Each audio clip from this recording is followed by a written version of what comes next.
সোহাগ সরকার তাকে তার সংক্ষিপ্ত বক্তব্য উপস্থাপনের জন্য আমি সবিনয় অনুরোধ করছি।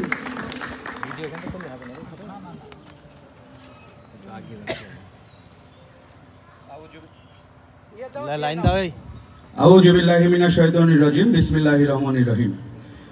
আজমপুর ইউনিয়ন ৩ নং ওয়ার্ড কর্তৃক আয়োজিত আজকের কর্মী সভার সভাপতি প্রধান অতিথি হিসেবে উপস্থিত আছেন আজমপুর ইউনিয়ন বিএনপির সম্মানিত সভাপতি মোহাম্মদ মফিজুর রহমান মাস্টার।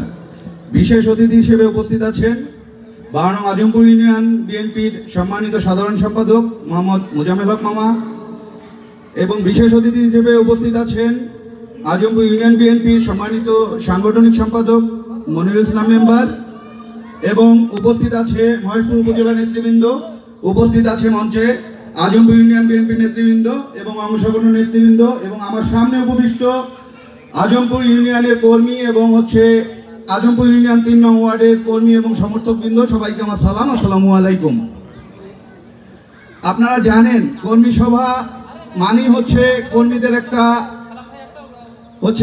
উদ্যম এবং উদ্যমী প্রেরণা।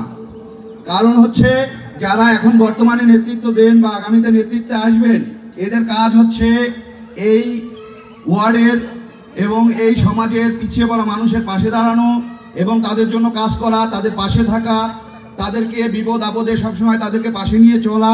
তাহলেই দেখবেন যে আপনাদের এই ওয়ার্ডের বিএনপি এবং অঙ্গ সংগঠনের নেতৃবৃন্দ সবাই মিলে যদি কাজ করেন তাহলে দেখবেন যে এখানকার বিএনপি একটি শক্তিশালী অবস্থান নিয়েছে। এবং আমি এটা বিশ্বাস করি না যে আজমপুর ইউনিয়নের অন্যান্য ওয়ার্ড থেকে লোক এসে এখানে মাঠ ভরাইতে হবে, এটা কিন্তু আমরা আসলে কাম্য করি না। আমরা কামনা করি আপনাদের ওয়ার্ডে যদি আপনারা সঠিকভাবে কাজ করেন, যদি আপনারা সঠিকভাবে নেতৃত্ব দেন, তাহলে অবশ্যই এই মাঠ আপনাদের ওয়ার্ডের নেতৃবৃন্দ দিয়েই ভরে যাবে, এটা আমি বিশ্বাস করি। এবং যারা ফ্যাসিস্ট সরকারের আমলে, ফ্যাসিজমের আমলে যারা নির্যাতিত, যারা নিষ্পেষিত, যারা এই হামলা মামলার শিকার হয়েছেন, আপনারা যারা নেতৃত্ব দেন অবশ্যই তাদের পাশে দাঁড়াইতে হবে, তাদেরকে সাথে নিয়ে চলতে হবে, তাদের সুখ দুঃখ সবকিছু ভাগ করে আপনাদেরকে নিতে হবে। তাহলেই দেখবেন তারা সবাই ঐক্যবদ্ধভাবে আপনার সাথে কাজ করবে এবং এই মাঠটা আগামীতে আমি বিশ্বাস করি আগামী দিনে এই মাঠটা ভরে উঠবে এই ওয়ার্ডের কর্মী সমর্থকবৃন্দদের হাত ধরেই, ঠিক আছে।